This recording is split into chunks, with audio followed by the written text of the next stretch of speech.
আসসালামু আলাইকুম সম্মানিত দেশবাসী, আশা করছি সবাই ভালো আছেন। এখন আমি কিছু কথা বলবো সংক্ষিপ্ত আকারে, সংক্ষিপ্ত কথা এবং সংক্ষিপ্ত কথার ভিতর বেশ কিছু বিষয় গুরুত্ব সহকারে নিয়ে আসবো। বিষয়টি হচ্ছে বঙ্গবন্ধু শেখ মুজিবুরের বঙ্গবন্ধু শেখ মুজিবুর রহমানের বাড়িটা ভাঙা হলো কেন? এই প্রশ্ন যদি আওয়ামী লীগকে করা হয় তারা একভাবে উত্তর দেবে, যদি বিএনপিকে করা হয় তারা একভাবে উত্তর দেবে, যদি জামাত ইসলামকে করা হয় তারা একভাবে উত্তর দেবে।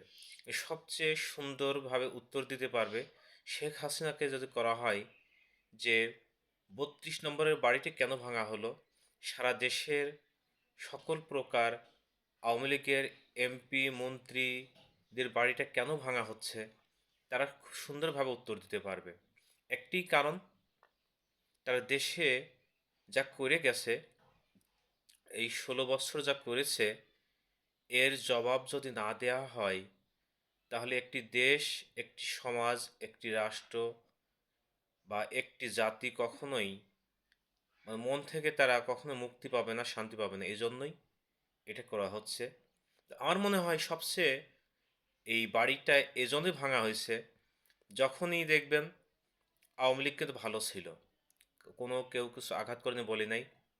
যখন লাইভে এসে শেখ হাসিনা হুমকি দিচ্ছে বা এক এমপি মন্ত্রী হুমকি দিচ্ছে বা দিবে, এমন আভাস পাওয়া যাচ্ছে, যখন একজন আইসে আপনার লাইফে হুমকি দিচ্ছে, অনলাইনে কথা বলছে বা বিভিন্ন রকম ২৭ জনকে হত্যা করবে, ২০০ জনকে হত্যা করবে, ২৫০ হত্যা করবে, দেখে নেবে, আবার লগি বৈঠা দিয়ে আবার মানুষ হত্যা করে বিভিন্ন রকম যখন উস্কানিমূলক কথা বলছে, তখন এইগুলো হচ্ছে। আমি আমি সবাইকে বলছিলাম একটি কথা, যে যুদ্ধের ময়দানেও কৌশল আছে। সেই কৌশল যদি অবলম্বন কেউ না করে, তাহলে যেমন পরাজয় বরণ করা লাগে, পরাজিত হওয়া লাগে, পরাজয় হয়, ঠিক তদ্রূপভাবে আওয়ামী লীগের যে অবস্থা, এই অবস্থায় তারা আসলে কি বলবো, মানুষের অভিশপ্ত জীবন যেমন হয়, পতন ঠিক তেমনটি হয়। তাদের যে অভিশপ্ত জীবনে পরিণত হয়ে গেছে, এই জন্য তাদের এই অবস্থা হচ্ছে। মেন বিষয় হচ্ছে এটা।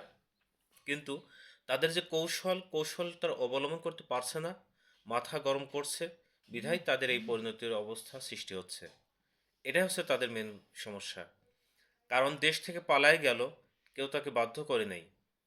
সে নিজে নিজের জীবনের ঝুঁকি নিয়ে নিজের জীবনকে বাঁচিয়ে দেশ থেকে পালাই গেল। অথচ পালিয়ে যে এখন সে দেশের বিরুদ্ধে একের পর এক ষড়যন্ত্র করে চলেছে, একের পর এক হুমকি দিচ্ছে, এতজনকে হত্যা করব, অতজনকে হত্যা করব, লগি বৈঠা নিয়ে নামব। এবং গোপালগঞ্জে যেটা করছে, যদি আওয়ামী লীগের মতো করতো দেশের মানুষ, তাহলে পরিস্থিতি আরও খারাপ হয়ে যেত। কিন্তু দেশের মানুষ আমি মনে করি যথেষ্ট যথেষ্ট শান্ত রেখে এবং শান্ত মেজাজ দেখিয়ে তারা যেটা করে চলেছে অবশ্যই প্রশংসনীয়। তো আমি চাই না কখনো দেশের ভিতরে কোনো রকম উচ্ছৃঙ্খল বা উচ্ছৃঙ্খল সৃষ্টি হোক। কোনো উচ্ছৃঙ্খলা বা বিশৃঙ্খলতা দিয়ে কোনো দেশ, সমাজ, পরিবার কখনো সুখে হইতে পারে না। আমরা চাই দেশের প্রতিটি মানুষ ভালো থাক, সুখে থাক, সমৃদ্ধির পথে এগিয়ে যাক। যার যার পরিবার, যার যার সমাজ, যার যার দেশ নিয়ে সবাই ভালো থাক, এটা আমি চাই।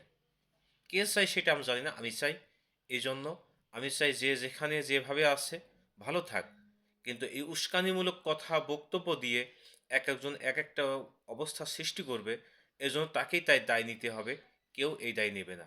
অতএব সবাই বুঝতে পারছেন আমার কথাগুলো, কথাগুলো মাথায় রাখবেন।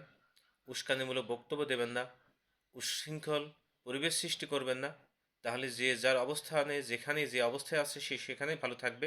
আর যখন উস্কানিমূলক কথা দেবে, বক্তব্য দেবে, তখন পরিণতি এটাই হবে। এটাই হচ্ছে আসল কথা। অতএব আজকের মতো এই পর্যন্ত শেষ করছি। আসসালামু আলাইকুম রহমতুল্লাহি বরকাতুহ।